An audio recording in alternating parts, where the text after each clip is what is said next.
सत Shri Akal ji and welcome to success tree Punjab. So guys video ਨੂੰ ਸ਼ੁਰੂ ਕਰਨ ਤੋਂ ਪਹਿਲਾਂ ਸਾਰਿਆਂ ਨੂੰ ਵਿਸਾਖੀ ਦੀਆਂ ਲੱਖ ਲੱਖ ਵਧਾਈਆਂ। आई होप ਇਹ ਜਿਹੜਾ ਟਾਈਮ ਹੈ ਤੁਸੀਂ ਇਸ ਨੂੰ ਬਹੁਤ ਜ਼ਿਆਦਾ ਇੰਜੋਏ ਕਰੋਗੇ ਇਸ ਫੈਸਟੀਵਲ ਨੂੰ। गाइज़ ਅੱਜ ਦੀ ਜਿਹੜੀ ਵੀਡੀਓ ਹੈ ਆਪਾਂ ਸਪੈਸੀਫਿਕਲੀ ਦੋ ਐਗਜ਼ਾਮਸ ਨੂੰ ਟਾਰਗੇਟ ਕਰਨ ਲਈ ਲੈ ਕੇ ਆ ਰਹੇ ਹਾਂ ਜੀ, ਪੰਜਾਬ ਪਟਵਾਰੀ ਐਂਡ ਐਕਸਾਈਜ਼। ਜਿਵੇਂ ਤੁਸੀਂ ਜਾਣਦੇ ਹੋ, ਜੇ ਅੱਜ ਮੈਂ ਗੱਲ ਕਰਾਂ today is 13th of April ਤੇ ਅੱਜ ਤੋਂ ਲਗਭਗ 1 ਮਹੀਨੇ ਬਾਅਦ ਇਹ ਦੋਨੇ ਹੀ ਐਗਜ਼ਾਮਸ ਜਿਹੜੇ ਨੇ ਸ਼ਡਿਊਲਡ ਨੇ, ਤਾਂ ਫਿਰ ਇਸ ਦਾ ਮਤਲਬ ਇਹ ਹੈ ਕਿ ਆਲਮੋਸਟ 30 ਡੇਜ਼ ਦਾ ਟਾਈਮ ਹੁਣ ਰਹਿ ਗਿਆ ਦੋਨੋਂ ਪੇਪਰਾਂ ਦੇ ਵਿੱਚ ਤੇ ਬਹੁਤ ਸਾਰੇ ਕੰਪੋਨੈਂਟਸ ਇੰਪੋਰਟੈਂਟ ਨੇ।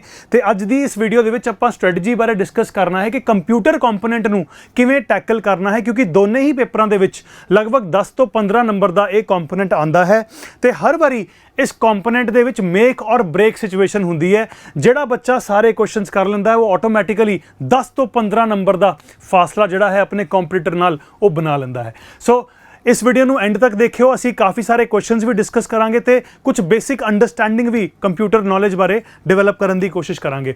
ਤਾਂ ਬੱਚੇ ਸਭ ਤੋਂ ਪਹਿਲੀ ਚੀਜ਼, ਕੰਪਿਊਟਰ ਨੌਲੇਜ ਕਿੰਨਾ ਕੁ ਇੰਪੋਰਟੈਂਟ ਹੈ ਦੋਨਾਂ ਪੇਪਰਾਂ ਦੇ ਵਿੱਚ, ਆਪਾਂ ਇੱਕ ਐਨਾਲਿਸਿਸ ਕਰ ਲੈਂਦੇ ਹਾਂ, ਇੱਕ ਕੰਪੈਰੀਜ਼ਨ ਕਰ ਲੈਂਦੇ ਹਾਂ ਦੋਨਾਂ ਪੇਪਰਾਂ ਦਾ। For example if you go to the next slide, ਆਪਾਂ ਨੈਕਸਟ ਸਲਾਈਡ ਤੇ ਚੱਲੀਏ ਨਾ, ਤੁਸੀਂ ਇਸ मेरे इस साइड ते टेबल जरा देख पा रहे हो, इस मैं दो एग्जाम्स दे कंपैरिजन ला एक टेबल बनाया है पंजाब पटवारी ते एक्साइज दा। बच्चे 2021 ਦੇ ਵਿੱਚ ਦੋਨੇ ਪੇਪਰ ਹੋਏ ਸੀਗੇ। ਸੋ 2021 ਦਾ ਜਿਹੜਾ ਪੇਪਰ ਹੈ ਉਹ ਸਾਡੇ ਵਾਸਤੇ ਇੱਕ ਬੈਸਟ ਐਨਾਲਿਸਿਸ ਪੁਆਇੰਟ ਹੈ ਕਿ ਵੀ ਆਪਾਂ ਦੇਖੀਏ 2021 ਦੇ ਵਿੱਚ ਕਿਸ ਲੈਵਲ ਦੇ ਕੁਐਸਚਨਸ ਆਏ ਸੀਗੇ, ਕਿੰਨੇ ਕੁਐਸਚਨਸ ਆਏ ਸੀਗੇ। ਨੰਬਰ 1 ਕਿੰਨੇ ਕੁਐਸਚਨਸ ਆਏ ਸੀਗੇ ਪਟਵਾਰੀ ਐਗਜ਼ਾਮ ਦੇ ਵਿੱਚ? ਗਾਈਜ਼ ਦਾ ਨੰਬਰ ਵਾਸ 15 ਨੰਬਰ ਦਾ ਕੰਪਿਊਟਰ ਨੌਲੇਜ ਪੁੱਛਿਆ ਗਿਆ ਸੀ ਪਟਵਾਰੀ ਪੇਪਰ ਦੇ ਵਿੱਚ 2021 ਦੇ ਵਿੱਚ। ਐਂਡ ਜੇ ਆਪਾਂ ਦੇਖੀਏ ਐਕਸਾਈਜ਼ ਦਾ paper, the number of questions from computer knowledge was 10। So 15 question and 10 question, ਮਤਲਬ ਪਟਵਾਰੀ ਦੇ ਵਿੱਚ ਜ਼ਿਆਦਾ ਕੁਐਸਚਨਸ ਪੁੱਛੇ ਜਾਂਦੇ हैं in comparison to excise inspector. ਪਰ ਇਸ ਤੋਂ ਜ਼ਿਆਦਾ ਸਮਝਣਾ ਇਹ ਵੀ ਇੰਪੋਰਟੈਂਟ ਹੈ ਕਿ ਲੈਵਲ ਆਫ ਕੁਐਸਚਨਸ ਕਿਆ ਸੀਗਾ। ਬਈ ਬਹੁਤ ਜ਼ਿਆਦਾ ਟੈਕਨੀਕਲ ਮੁਸ਼ਕਿਲ ਔਖੇ ਕੁਐਸਚਨ ਸੀਗੇ ਜਾਂ ਫਿਰ ਡੂਏਬਲ ਕੁਐਸਚਨ ਸੀਗੇ ਕਿ ਸਾਰੇ ਬੱਚਿਆਂ ਨੂੰ ਆਣੇ ਚਾਹੀਦੇ ਸੀ। ਸੋ ਗਾਈਜ਼ ਜੇ ਮੈਂ ਇੱਕ ਲਾਈਨ 'ਚ ਕਹਾਂ ਨਾ ਤਾਂ ਸਾਰੇ ਕੁਐਸਚਨਸ ਡੂਏਬਲ ਸੀਗੇ। आई एम नॉट एक्सपैक्टिंग, मैं एक्सपैक्ट नहीं करता कि 15 चों 15 सारे करके आऊँगे, मैं एक्सपैक्ट नहीं करता कि भी 10 तो 10 सारे करके आऊँगे। पर जे आप कंपटीशन दे विच रहना है, जे आप देखिए कि भी आप हैड टू हैड कंपटीशन दे विच रहना है, तो मिनिमम 15 ਵਿੱਚੋਂ 13 ਕੁਐਸਚਨਸ ਹਰ ਇੱਕ ਬੱਚੇ ਦੇ ਪਟਵਾਰੀ ਐਗਜ਼ਾਮ ਦੇ ਵਿੱਚ ਸਹੀ ਹੋਣੇ ਚਾਹੀਦੇ ਸੀ, ਕਿਉਂਕਿ 13 ਕੁਐਸਚਨ ਤਾਂ ਡੂਏਬਲ ਸੀਗੇ, ਜਿਹੜੇ ਬੇਸਿਕ ਲੈਵਲ ਦੇ ਲੋ ਟੂ ਮੀਡੀਅਮ ਲੈਵਲ ਦੇ ਸਵਾਲ ਸੀਗੇ। Apart from that excise inspector ਦੇ 10 ਚੋਂ ਘੱਟੋ ਘੱਟ 8 ਕੁਐਸਚਨਸ ਤਾਂ ਬੱਚੇ ਹਰ ਇੱਕ ਬੱਚੇ ਨੂੰ ਆਣੇ ਚਾਹੀਦੇ ਸੀਗੇ। ਜੇ ਤੁਸੀਂ ਬੇਸਿਕ ਲੈਵਲ ਦੀ ਤਿਆਰੀ ਵੀ ਕੀਤੀ ਹੋਈ ਹੈ ਕੰਪਿਊਟਰ ਨੌਲੇਜ ਦੀ, ਇੱਕ ਵਾਰ ਪੜ੍ਹਿਆ ਹੋਇਆ, ਰਿਵੀਜ਼ਨ ਚੰਗੀ ਤਰ੍ਹਾਂ ਕੀਤੀ ਹੋਈ ਹੈ, ਮਾੜੇ ਮੋਟੇ ਸ਼ਾਰਟਕਟਸ ਯਾਦ ਕੀਤੇ ਹੋਏ ਹੈ, ਐਬਰੀਵੇਸ਼ਨਸ ਨੂੰ 3-4 ਵਾਰ ਦੇਖਿਆ ਹੋਇਆ ਹੈ, ਬੇਸਿਕ ਅੰਡਰਸਟੈਂਡਿੰਗ ਰੱਖਦੇ ਹੋ ਜੇ ਕੰਪਿਊਟਰ ਨੌਲੇਜ ਦੀ, ਬਈ ਹਾਰਡਵੇਅਰ ਕੀ ਹੁੰਦਾ, ਸੌਫਟਵੇਅਰ ਕੀ ਹੁੰਦਾ ਹੈ ਨਾ, ਬੇਸਿਕ ਆਈਡੀਆ ਜੇ ਰੱਖਦੇ ਹੋ ਤਾਂ ਫਿਰ ਵੀ 8 ਕੁਐਸਚਨਸ ਐਕਸਾਈਜ਼ ਇੰਸਪੈਕਟਰ ਦੇ ਵਿੱਚ ਕਰਨੇ ਲਾਇਕ ਸੀਗੇ ਤੇ 13 questions out of 15 patwari exam ਵਿੱਚ ਕਰਨ ਲਾਇਕ ਸੀਗੇ। ਬਿਲਕੁਲ बहुत ज़्यादा औखे नहीं सीगे, बहुत सिंपल सीगे, पढ़ के नाल दे नाल आंसर करन वाले क्वेश्चन सीगे। सो जे आपां कंप्यूटर नॉलेज की गल करिए तो आपां हुण देखिए इस पेपर की डेट जिहड़ी कि ऑलमोस्ट 1 महीने बाद है, किन्ना कु ईजी है इस स्टेज तो 1 महीने ਦੇ ਵਿੱਚ ਇਹ ਕੰਪੋਨੈਂਟ ਨੂੰ ਤਿਆਰ ਕਰਨਾ। ਗਾइज ਇੰਪੋਸੀਬਲ ਨਹੀਂ ਹੈ, ਬਿਲਕੁਲ ਕੀਤਾ ਜਾ ਸਕਦਾ ਹੈ, ਸੈਲਫ ਸਟੱਡੀ ਨਾਲ ਵੀ ਕੀਤਾ ਜਾ ਸਕਦਾ ਹੈ। ਜੇ ਸਾਡੀ ਹੈਲਪ ਲੈਣਾ ਚਾਹੋਗੇ ਅਸੀਂ ਜ਼ਰੂਰ ਹੈਲਪ ਕਰੂੰਗੇ, ਪਰ ਥੋੜੀ ਜਿਹੀ ਨਾ ਇੱਕ ਚੀਜ਼ ਆਪਾਂ ਸਮਝਦੇ ਹਾਂ ਬਹੁਤ ਪ੍ਰੈਕਟੀਕਲੀ। 30 ਡੇਜ਼ ਦਾ ਟਾਈਮ ਹੈ ਨਾ, ਹੁਣ 30 ਡੇਜ਼ ਦੇ ਵਿੱਚ ਸਾਨੂੰ ਪਤਾ ਹੈ ਕਿ ਵੀ ਕਿਹੜੇ ਪੇਪਰ ਦੇ ਵਿੱਚ ਕਿਹੜਾ ਕੰਪੋਨੈਂਟ ਜ਼ਿਆਦਾ ਇੰਪੋਰਟੈਂਟ ਹੈ, ਕਿਹਦੇ ਜ਼ਿਆਦਾ ਨੰਬਰ ਆਨੇ ਹੈ, ਕਿਹਦਾ ਜਿਹੜਾ ਹੈ ਕੰਟਰੀਬਿਊਸ਼ਨ ਉਹ ਘੱਟ ਹੈ। ਸੋ ਕੰਪਿਊਟਰ ਨੌਲੇਜ ਦੇ ਤੁਸੀਂ ਦੇਖੋਗੇ ਕਿ ਆਟੋਮੈਟਿਕਲੀ ਥੋੜਾ ਜਿਹਾ ਘੱਟ ਕੰਪੋਨੈਂਟ ਯੂਜ਼ ਹੁੰਦਾ ਹੈ, ਮਤਲਬ ਬਹੁਤ ਜ਼ਿਆਦਾ ਕੁਐਸਚਨ ਤਾਂ ਨਹੀਂ ਪੁੱਛੇ ਜਾਂਦੇ ਨਾ, 30 40 50 ਕੁਐਸਚਨ ਤਾਂ ਨਹੀਂ ਪੁੱਛੇ ਜਾ ਰਹੇ। ਇਹਦਾ ਮਤਲਬ ਇੱਕ ਇੱਦਾਂ ਦਾ ਕੰਪੋਨੈਂਟ ਹੈ ਜਿਹਨੂੰ ਕਾਫੀ ਸਾਰੇ ਬੱਚੇ ਨਜ਼ਰਅੰਦਾਜ਼ ਕਰ ਦਿੰਦੇ ਆ ਕਿ ਚਲੋ ਯਾਰ ਕੰਪਿਊਟਰ ਦਾ ਹੀ ਹੈ, ਹੁਣ ਆਖਰੀ 5 ਦਿਨਾਂ 'ਚ ਖੋਣਾ ਤਾਂ ਕੁਝ ਹੈ ਨਹੀਂ, ਨਾ ਰੱਟੇ ਵੱਜਣੇ, ਨਾ ਬੇਸਿਕਸ ਕਲੀਅਰ ਹੋਣੇ ਆ। ਟੈਕਨੀਕਲ ਵੀ ਕਈਆਂ ਨੂੰ ਲੱਗਦਾ, ਡਰ ਵੀ ਬਹੁਤਾਂ ਨੂੰ ਲੱਗਦਾ ਕੰਪਿਊਟਰ ਤੋਂ ਜਿਨ੍ਹਾਂ ਨੇ ਨਹੀਂ ਯੂਜ਼ ਕੀਤਾ ਹੋਇਆ। ਤਾਂ people use to or people tend to leave this component, ਬੱਚੇ ਛੱਡ ਦਿੰਦੇ ਕੰਪੋਨੈਂਟ ਕਿ ਛੱਡੋ ਯਾਰ ਕੰਪਿਊਟਰ ਨੌਲੇਜ 10-15 ਨੰਬਰ ਨਾਲ ਕੀ ਫਰਕ ਪੈਣ ਲੱਗਿਆ ਹੈ ਨਾ। ਪਰ ਜੇ ਤੁਸੀਂ ਸਾਡੇ ਨਾਲ ਕਾਫੀ ਲੰਬੇ ਚਿਰ ਤੋਂ ਕਨੈਕਟਡ ਹੋ, ਤੁਹਾਨੂੰ ਅੱਜ ਇਹ ਚੀਜ਼ ਰਿਅਲਾਈਜ਼ ਮੈਂ ਕਰਵਾਤੀ ਹੋਈ ਹੈ ਬਹੁਤ ਸਾਰੇ ਲੈਕਚਰਸ ਦੇ ਵਿੱਚ ਕਿ ਬੱਚੇ 10 ਤੇ 15 ਨੰਬਰ ਜਿਹੜੀ ਇਹ ਗੇਮ ਹੈ ਨਾ, ਇਹੀ ਗੇਮ मेक और ब्रेक सिचुएशन लैके आती है। जिहदी सिलेक्शन होनी है वो 2 नंबरों तो सिलेक्शन हो जानी है, जिहदी रहनी है वो 1 नंबर तो भी रह जानी है, राइट। सो आप इस कंपोनेंट नूं लाइटली नहीं ले सकते। अगले 30 दिनों के ਜੇ ਤੁਸੀਂ ਆਪ ਕਰ ਸਕਦੇ ਹੋ ਬਹੁਤ ਵੱਡੀ ਗੱਲ ਹੈ ਤੇ ਬਹੁਤ ਐਪਰੀਸ਼ੀਏਬਲ ਚੀਜ਼ ਹੈ, ਪਰ ਮੈਂ ਕਹਿਣਾ ਚਾਹੂੰਗਾ ਕਿ ਜੇ ਤੁਸੀਂ ਆਪਣੇ ਆਪ ਨੂੰ ਥੋੜਾ ਸੇਫ ਜ਼ੋਨ ਦੇ ਵਿੱਚ ਰੱਖਣਾ ਚਾਹੁੰਦੇ ਹੋ ਤਾਂ ਯਾਰ ਸਾਡਾ ਕ੍ਰੈਸ਼ ਕੋਰਸ ਅਸੀਂ ਲਾਂਚ ਕਰ ਚੁੱਕੇ ਹਾਂ। ਜੁਆਇਨ ਕਰੋ ਕ੍ਰੈਸ਼ ਕੋਰਸ ਨੂੰ। ਈਜ਼ੀ ਤਰੀਕੇ ਨਾਲ ਤੁਹਾਨੂੰ ਕੰਟੈਂਟ ਵੀ ਪ੍ਰੋਪਰ ਬਾਈਫਰਕੇਟਿਡ ਫਾਰਮ ਦੇ ਵਿੱਚ ਮਿਲ ਜਾਣਾ ਹੈ। ਲੈਕਚਰ ਦੇ ਵਿੱਚ ਇੱਕ ਇੱਕ ਚੀਜ਼ ਡਿਟੇਲ ਦੇ ਵਿੱਚ ਡਿਸਕਸ ਵੀ ਹੋ ਜਾਣੀ ਹੈ, ਰਾਈਟ। ਤੁਹਾਨੂੰ ਟੈਕਟਿਕਸ ਦੱਸ ਦੇਣਗੇ ਅਸੀਂ, क्या रिमेंबर करना है, क्या नहीं रिमेंबर करना, किस चीज़ के रट्टे लाने हैं, किस चीज़ के नहीं, ये पता भी तो बहुत जरूरी है होना। हर चीज़ थोड़ा आप रट्टे ला सकते हैं कि सानू पता है कि यार शॉर्टकट्स इदां दी चीज़ है बई माइक्रोसॉफ्ट दे जरूरी हैं, विंडोज़ दे जरूरी हैं, ये हर बारी पूछे जाते हैं बई तुसी आ कर लो बाकी छड़ दो, है ना। जे तुसी आप करन लगोगे तुसी पता नहीं क्या क्या करन लग जाओगे। So it is important to understand what to read and what not to read. Equally दोनों चीज़ों का बहुत महत्व है। पिछले पेपरों के क्वेश्चन का लैवल मैं इत्थे लिखिया है लो टू मीडियम, दोनों पेपरों के लो टू मीडियम लैवल रहा सी।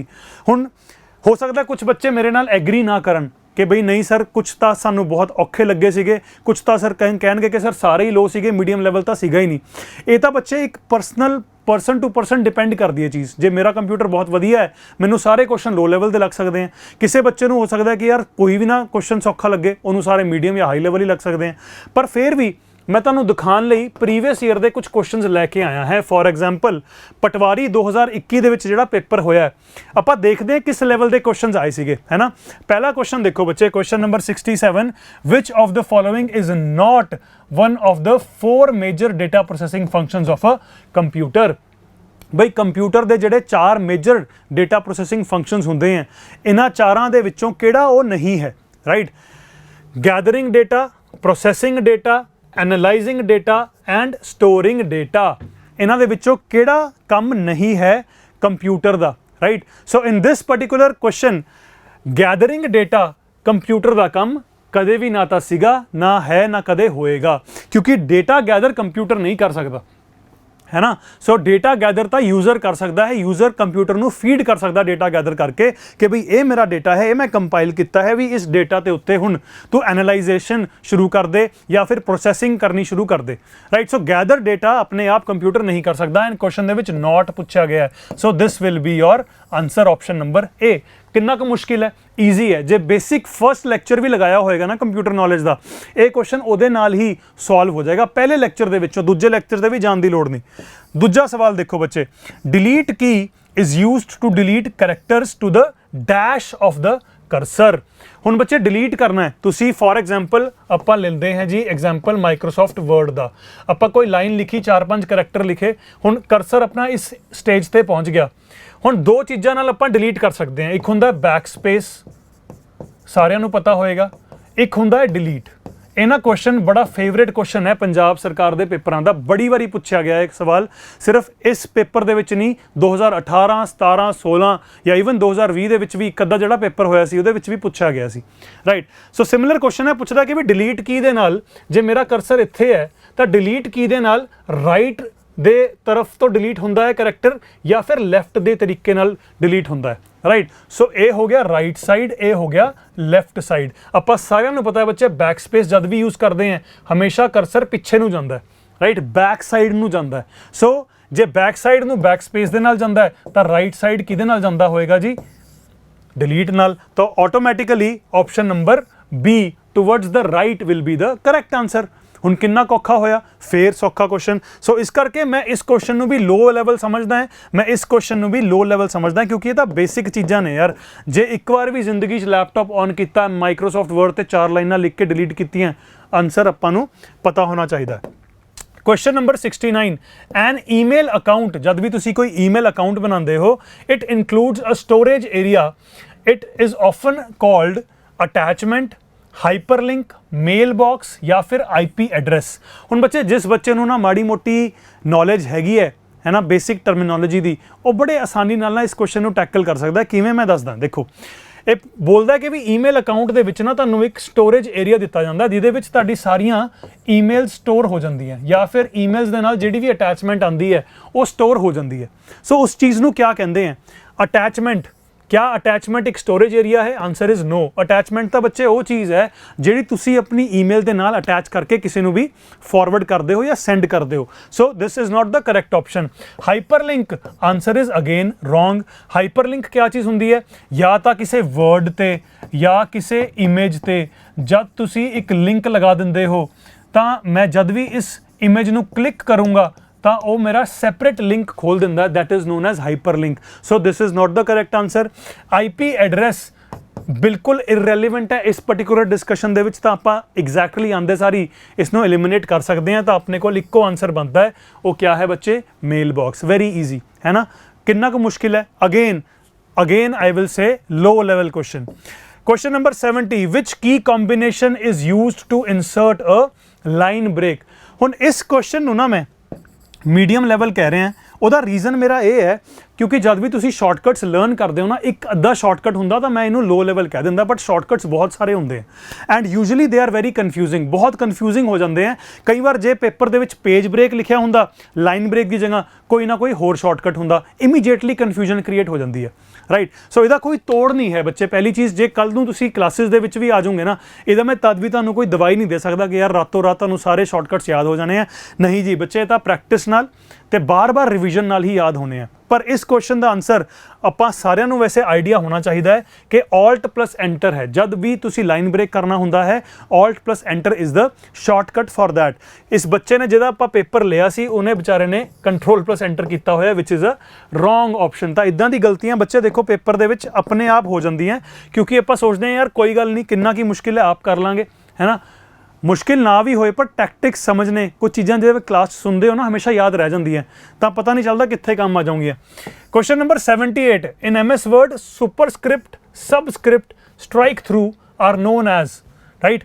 ਇਹਨਾਂ ਤਿੰਨੇ ਚੀਜ਼ਾਂ ਹੀ ਬੜੀ ਇੰਪੋਰਟੈਂਟ ਹੈ ਕਿਉਂਕਿ ਇਹਦੇ ਤੇ ਕਈ ਵਾਰ ਸਵਾਲ ਪੁੱਛੇ ਗਏ हैं ਕਿ ਬਈ ਸੁਪਰਸਕ੍ਰਿਪਟ ਕਿਆ ਹੁੰਦਾ ਹੈ ਨਾ, ਸਬਸਕ੍ਰਿਪਟ ਕਿਆ ਹੁੰਦਾ ਹੈ, ਸਟ੍ਰਾਈਕ ਥਰੂ ਕਿਆ ਹੁੰਦਾ ਹੈ। ਤਾਂ ਇਹਨਾਂ ਨੂੰ ਕਹਿੰਦੇ ਕਿਆ ਹੈ? क्या इन्हों फॉन्ट फेस कहते हैं, फॉन्ट स्टाइल कहते हैं, फॉन्ट फॉर्मैट कहते हैं या फॉन्ट इफेक्ट कहते हैं?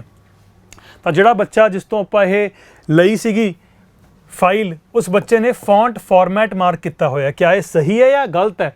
This is wrong. Font effect कहा जाता है बच्चे इन्हां चीज़ों नूं, superscript, subscript and strike through. So again confusion, बहुत ज़्यादा मुश्किल क्वेश्चन नहीं है, लो लेवल क्वेश्चन है, पर कन्फ्यूजन क्रिएट कर रहा है, इस करके थोड़ा जा हो सकता है कि पेपर दे विच लगे कि यार पता नहीं किहड़ा सही है किहड़ा गलत है। हुण ये क्वेश्चन आ गया बच्चे अपना MS Excel दे विचों, बहुत ईजी सवाल है, मुश्किल नहीं मैं बिल्कुल गिनूंगा, इनू मैं लो लेवल समझूंगा क्योंकि जे तुसी मेरा एक लैक्चर माइक्रोसॉफ्ट एक्सेल ते लाया होया है ना, उसते असी जाके ना इस पर्टिकुलर चीज़ की प्रैक्टिस भी की हुई है लाइव, राइट, दिखाया होया मैं लिख के तुहानू कि देखो कितना टाइम आंदा है। सो क्वेश्चन क्या है? Which function will be use to enter the current time in a worksheet cell? Current time देखना है आपां, तो आपां क्या फॉर्मूला यूज़ करूँगे माइक्रोसॉफ्ट एक्सेल दे विच? Is equal to now current time is equal to time या फिर कल्ला time, right. So current time देखना है बच्चे आपां, तां ये तो ऑप्शन वैसे ही गलत होगी, इक्वल टू साइन नहीं है, ये ऑप्शन गलत होगी, इक्वल टू साइन नहीं है। इन्हां चो सही ऑप्शन है is equal to now which will give you the current time in Microsoft Excel, correct? So this question is also low level, माड़ी मोटी जे प्रैक्टिस की हुई है, माड़ा मोटा जे आइडिया है एक्सेल बारे, you will be able to clear that। तो पटवारी दे क्वेश्चंस आपां हुण देख के हटे हैं, बहुत ज़्यादा औखे नहीं सीगे, डूएबल क्वेश्चन सीगे। उसी लेवल के क्वेश्चंस असी पिछली बार 2021 दे विच एक्साइज इंस्पैक्टर च भी देखे हुए हैं। नाउ पहला सवाल देख लेंदे हैं, है ना। Dvorak is used with reference to, जिहड़ा ये शब्द है दोराक, ये किस चीज़ दे नाल एसोसीएट किया जाता है, राइट। क्या ये किसी तरीके का प्रिंटर है, मॉनिटर है या माउस है या कीबोर्ड है? Answer is keyboard. August Dvorak जिन्होंने इनू इन्वेंट किया सी, उन्होंने नाम ते इस कीबोर्ड का टाइप रखा गया सी, तो it is एसोसीएटेड with keyboard. This is the correct answer, ठीक है जी। ईजी सवाल है, फिर मैं इनू चलो लो लेवल नहीं तो एटलीस्ट चलो मैं मीडियम लेवल मानता है, पर डिफिकल्ट या हाई लेवल क्वेश्चन बिल्कुल नहीं है। हुण अगला सवाल देखो, which of the following refers to the memory in your computer? Computer की मैमरी है ना, किस चीज़ नूं आपां डिनोट करते हैं, रेफर करते हैं कि कंप्यूटर की मैमरी है? बई ये तो रैम नूं कहंदे हैं, USB नूं, लैन नूं या CPU नूं। CPU तो मैमरी है ही नहीं, लैन मैमरी है ही नहीं, ये जिहड़ी USB है ये ਕੰਪਿਊਟਰ ਦੀ ਮੈਮਰੀ ਨਹੀਂ ਹੈ, ਇਹ ਯੂਜ਼ਰ ਦੀ ਮੈਮਰੀ ਹੈ, ਇਹਨੂੰ ਸੈਕੰਡਰੀ ਮੈਮਰੀ ਕਹਿੰਦੇ ਆਪਾਂ, right. So it is a secondary memory and not primary memory, so it will never be a memory of computer. So ਆਪਣੇ ਕੋਲ ਆਪਸ਼ਨ ਕਿਹੜੀ ਸਹੀ ਬੈਠਦੀ ਹੈ? ਰੈਮ। ਆਪਾਂ ਨੂੰ ਪਤਾ ਹੈ ਪ੍ਰਾਇਮਰੀ ਮੈਮਰੀ ਦੋ ਤਰੀਕੇ ਦੀ ਹੈ, ਰੈਮ ਤੇ ਰੋਮ, ਉਸ ਵਿੱਚੋਂ RAM is the memory of the computer. Clear? So low level question ਹਰ ਬੱਚਾ ਕਰੇਗਾ। ਜੇ ਤੁਸੀਂ ਨਹੀਂ ਕਰ ਪਾਏ ਪੇਪਰ ਦੇ ਵਿੱਚ ਤਾਂ ਤੁਸੀਂ ਸਮਝ ਲਓ ਤੁਹਾਡਾ ਕੰਪੀਟੀਟਰ 1 ਨੰਬਰ ਤੁਹਾਡੇ ਤੋਂ ਅੱਗੇ ਚਲਾ ਗਿਆ, ਰਾਈਟ। ਤਾਂ ਇਹ ਕੁਐਸਚਨ ਬਿਲਕੁਲ ਮਿਸ ਨਹੀਂ ਹੋਣਾ ਚਾਹੀਦਾ ਸੀ। A type of program that is installed on your personal computer to collect information about user is called. ਬੜਾ ਅੱਛਾ ਸਵਾਲ ਹੈ। ਕੁਐਸਚਨ ਨੂੰ ਮੈਂ ਲੋ ਲੈਵਲ ਜਾਂ medium level depending upon your preparation, ਤੁਸੀਂ ਜਿਹੜਾ ਮਰਜ਼ੀ ਮੰਨ ਲਓ, ਮੇਰੇ ਹਿਸਾਬ ਨਾਲ ਇਹ ਲੋ ਲੈਵਲ ਸਵਾਲ ਹੀ ਹੈ, ਰਾਈਟ। ਇਹ ਕਹਿੰਦਾ ਕਿ ਵੀ ਕਿਹੜਾ ਪ੍ਰੋਗਰਾਮ ਇਦਾਂ ਦਾ ਹੁੰਦਾ ਜਿਹੜਾ ਤੁਹਾਡੇ ਕੰਪਿਊਟਰ ਦੇ ਵਿੱਚ ਇੰਸਟਾਲ ਹੋ ਜਾਏ ਤੇ ਤੁਹਾਡੇ ਯੂਜ਼ਰ ਦੀ ਇਨਫੋਰਮੇਸ਼ਨ ਕਲੈਕਟ ਕਰਨਾ ਸ਼ੁਰੂ ਕਰ ਦੇ, right. Adware no, malware no, hacker no, answer is spyware. And ਸਭ ਤੋਂ ਫੇਮਸ ਸਪਾਈਵੇਅਰ ਜਿਹਦੇ ਬਾਰੇ ਕਾਫੀ ਸਾਰੀ ਗੱਲਾਂ ਹੁੰਦੀਆਂ, ਪੈਗਾਸਸ, ਰਾਈਟ। ਇਜ਼ਰਾਈਲੀ ਕੰਪਨੀ ਤੋਂ ਇੰਡੀਅਨ ਗਵਰਨਮੈਂਟ ਨੇ ਲਿਆ ਸੀਗਾ ਕੁਝ ਟਾਈਮ ਪਹਿਲਾਂ। ਕਾਫੀ ਸਾਰੀ ਗੱਲਾਂ, ਕਾਫੀ ਸਾਰੀ ਨਿਊਜ਼ ਵੀ ਇਹਦੇ ਬਾਰੇ ਹੋਈ ਸੀਗੀ। ਪੈਗਾਸਸ ਹੈ ਕਿਆ? ਇੱਕ ਤਰੀਕੇ ਦਾ ਸਪਾਈਵੇਅਰ ਜਿਹੜਾ ਕਿ ਬਿਨਾਂ ਤੁਹਾਡੇ ਅਪਰੂਵਲ ਤੋਂ ਤੁਹਾਡੇ ਮੋਬਾਈਲ ਫੋਨ ਦੇ ਵਿੱਚ ਜਾ ਕੇ ਬੈਠ ਜਾਂਦਾ ਹੈ ਤੇ ਤੁਹਾਡੀ ਯੂਜ਼ਰ ਦੀ ਜਿਹੜੀ ਇਨਫੋਰਮੇਸ਼ਨ ਹੈ ਕਲੈਕਟ ਕਰਨੀ ਸ਼ੁਰੂ ਕਰ ਦਿੰਦਾ ਹੈ। ਫਿਰ ਚਾਹੇ ਉਹ ਸੋਸ਼ਲ ਮੀਡੀਆ ਹੋਏ, ਚਾਹੇ ਤੁਹਾਡੀਆਂ ਪਰਸਨਲ ਚੈਟਸ ਹੋਣ, ਤੁਹਾਡੀਆਂ ਵੀਡੀਓਜ਼ ਹੋਣ, ਤੁਹਾਡੀਆਂ ਇਮੇजेस ਹੋਣ, whatever is there in your computer, ਤੁਹਾਡੇ ਕੰਟੈਕਟਸ ਹੋਣ, ਵਾਟ ਐਵਰ ਇਜ਼ ਦੇਅਰ, ਇਹ ਆਪਣੇ ਆਪ ਜਾ ਕੇ ਇਨਫੋਰਮੇਸ਼ਨ ਕਲੈਕਟ ਕਰਨੀ ਸ਼ੁਰੂ ਕਰ ਦਿੰਦਾ ਹੈ। It is known as spyware because it acts as a spy, ਜਾਸੂਸੀ ਦਾ ਕੰਮ ਕਰਦਾ ਜਾ ਕੇ, ਠੀਕ ਹੈ ਜੀ। ਤਾਂ ਈਜ਼ੀ ਜਾਂ ਮੀਡੀਅਮ ਜਾਂ low level depending upon your preparation. In a computer, ਅਗਲਾ ਸਵਾਲ ਦੇਖਦੇ ਹਾਂ, question number 4। In a computer ISP stands for. ISP ਦਾ ਮਤਲਬ क्या ਹੁੰਦਾ ਬੱਚੇ?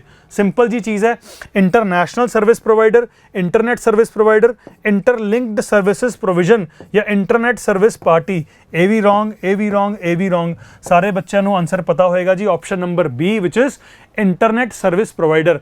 ISP ਇੰਟਰਨੈਟ ਪ੍ਰੋਵਾਈਡ ਕਰਨ ਵਾਲੀ company. ISP can be Airtel, it can be JIO, right. ਕੋਈ ਵੀ ਹੋ ਸਕਦਾ ਜਿਹੜਾ ਤੁਹਾਨੂੰ ਇੰਟਰਨੈਟ ਦੀ ਸਰਵਿਸ ਪ੍ਰੋਵਾਈਡ ਕਰ ਰਿਹਾ, ਜਿਹੜਾ ਕਿ ਸਾਨੂੰ ਸਾਰਾ ਇਨਫਰਾਸਟ੍ਰਕਚਰ ਦੇ ਰਿਹਾ ਵਿਦ ਰਿਸਪੈਕਟ ਟੂ ਇੰਟਰਨੈਟ। ਸੋ ਪਹਿਲੇ 4 ਕੁਐਸਚਨਸ ਦੇ ਵਿੱਚੋਂ ਚਾਰੋਂ ਦੇ ਚਾਰ ਮੈਂ ਸਮਝਦਾ ਲੋ ਲੈਵਲ ਸਵਾਲ ਸੀਗੇ, ਈਜ਼ੀ ਕੁਐਸਚਨਸ ਆਏ ਸੀਗੇ ਇੰਸਪੈਕਟਰ ਦੇ ਵਿੱਚ, ਐਕਸਾਈਜ਼ ਇੰਸਪੈਕਟਰ ਦੇ ਪੇਪਰ ਦੇ ਵਿੱਚ। 5ਵਾਂ ਕੁਐਸਚਨ ਦੇਖ ਲੈਂਦੇ ਆ ਬੱਚੇ। Dash is a collection of web pages and dash is the very first page that we see on opening of a website। ਤਾਂ ਆਪਾਂ ਨੂੰ ਪਤਾ ਹੈ ਯਾਰ, ਇੱਕ ਚੀਜ਼ ਤਾਂ ਕਲੀਅਰ ਹੈ ਕਿ ਬਈ ਜਿਹੜਾ ਸਭ ਤੋਂ ਪਹਿਲਾ ਪੇਜ ਆਪਾਂ ਵਿਜ਼ਿਟ ਕਰਦੇ ਹਾਂ, ਫੋਰ ਐਗਜ਼ਾਮਪਲ ਤੁਸੀਂ successtree.in ਤੇ ਜਾਂਦੇ ਹੋ, ਹੈ ਨਾ। ਜਿਹੜਾ ਪਹਿਲਾ ਪੇਜ ਜਿੱਦਾਂ ਹੀ ਤੁਸੀਂ ਇਸ ਤੇ ਐਂਟਰ ਪ੍ਰੈਸ ਕਰਦੇ ਹੋ, ਜਿਹੜਾ ਪਹਿਲਾ ਪੇਜ ਆਉਂਦਾ ਹੈ ਉਸ ਪੇਜ ਨੂੰ ਕਿਆ ਕਹਿੰਦੇ ਆ ਆਪਾਂ? We always call it as home page. So home page second ਚੀਜ਼ ਤਾਂ ਆਪਾਂ ਨੂੰ 100% ਗਾਰੰਟੀਡ ਹੈ ਕਿ ਹੋਮ ਪੇਜ ਹੈ। ਹੋਮ ਪੇਜ ਆ ਰਿਹਾ 2 ਆਪਸ਼ਨਸ ਦੇ ਵਿੱਚੋਂ, ਤਾਂ ਇਹ 2 ਆਪਸ਼ਨਸ ਤਾਂ ਆਪਾਂ ਹਟਾ ਹੀ ਦਿੰਦੇ ਆ। ਤਾਂ ਬਈ ਇੱਕ ਚੀਜ਼ ਹੈ ਵੈਬਸਾਈਟ, ਇੱਕ ਚੀਜ਼ ਹੈ ਵੈਬ ਪੇਜ। ਹੁਣ ਇਹ ਕਹਿੰਦਾ ਕਿ ਵੀ dash is the collection of web pages, ਤਾਂ web page is a collection of web pages, ਤਾਂ ਕੋਈ ਸੈਂਸ ਹੀ ਨਹੀਂ ਬਣ ਰਹੀ, ਹੈ ਨਾ। एलिमिनेशन किस तरीके नाल हेल्प कर सकती है? जो ज़्यादा क्वेश्चन सॉल्व किए हुए ना, बड़ी ईजीली समझ आ जाऊगा कि किवें क्वेश्चन तू अप्रोच करना है। So correct option will be website and home page. Within 1 second answer will be there. Question का लेवल लो, क्वेश्चन रिपीटेड सवाल है बच्चे, पिछले 4 ਤੋਂ 5 ਸਾਲਾਂ ਦੇ ਵਿੱਚੋਂ मैं घट्टो घट 15 ਤੋਂ 20 ਪੇਪਰਾਂ ਦੇ ਵਿੱਚ ਦੇਖਿਆ ਹੋਇਆ ਪੇਪਰ। ਇਹ ਕੁਐਸਚਨ ਨਾ ਸਿਰਫ ਪੰਜਾਬ ਦੇ ਪਰ ਹੋਰ ਏਰੀਆਜ਼ ਦੇ ਵਿੱਚ, ਚਾਹੇ ਉਹ ਹਿਮਾਚਲ ਦਾ ਹੋਵੇ, ਚਾਹੇ ਉਹ ਹਰਿਆਣਾ ਦਾ ਹੋਵੇ, ਇੰਨਾ ਕੁ ਕੁਐਸਚਨ ਇਹ ਬਾਰ-ਬਾਰ ਪੁੱਛਿਆ ਗਿਆ ਨਾ। ਸਿਮਿਲਰਲੀ ਇਹ ਸਵਾਲ ਵੀ, ਬਈ ਬੈਂਡਵਿਡਥ क्या ਚੀਜ਼ ਹੁੰਦੀ ਹੈ, राइट। 4 ऑप्शन ਦਿੱਤੀਆਂ ਗਈਆਂ। बैंडविड्थ क्या एक प्रोटोकॉल लिमिटेशन है? नो। क्या speed of the communication device होंदी है बैंडविड्थ? नो। क्या ट्रांसमिशन मीडियम होंदा है? नो। आंसर करेक्ट है बच्चे option number A, the amount of data that can be transmitted through a communication channel is known as the bandwidth of this channel। कि भाई किन्ना को ट्रांसमिशन का जिहड़ा डेटा है, किन्ना क मैं डेटा इस ट्रांसमिशन मीडियम के थ्रू सेंड कर सकता है, that is the bandwidth of that channel, right. So answer is option number A. Question का लेवल चलो मीडियम भी लगा सकते हो, अगेन लो भी लगा सकते हो, पर हाई तो डेफिनेटली बिल्कुल भी नहीं है, ठीक है जी। चलो अगला सवाल, an example of peripheral equipment. Peripheral equipment का एग्जाम्पल दसो बच्चे।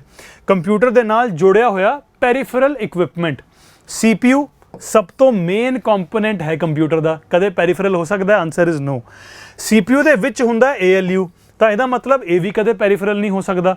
ਠੀਕ ਹੈ ਜੀ। ਮਾਈਕਰੋ ਕੰਪਿਊਟਰ ਆਪਣੇ ਆਪ ਦੇ ਅੰਦਰ ਇੱਕ ਕੰਪਿਊਟਰ ਹੈ, ਤਾਂ ਇਹ ਵੀ ਕਦੇ ਪੈਰੀਫਰਲ ਨਹੀਂ ਹੋ ਸਕਦਾ। ਸੋ ਪੈਰੀਫਰਲ ਇਕਵਿਪਮੈਂਟ ਉਹ ਇਕਵਿਪਮੈਂਟ ਹੋ ਸਕਦਾ ਹੈ ਜਿਹਨੂੰ ਤੁਸੀਂ ਕੰਪਿਊਟਰ ਨਾਲ ਕਨੈਕਟ ਕਰਕੇ ਚਲਾ ਰਹੇ ਹੋ, ਕਿਉਂਕਿ ਤੁਸੀਂ ਉਹਦੀ ਕੋਈ ਕੈਪੇਬਿਲਿਟੀ ਨੂੰ ਯੂਜ਼ ਕਰਨਾ ਹੈ।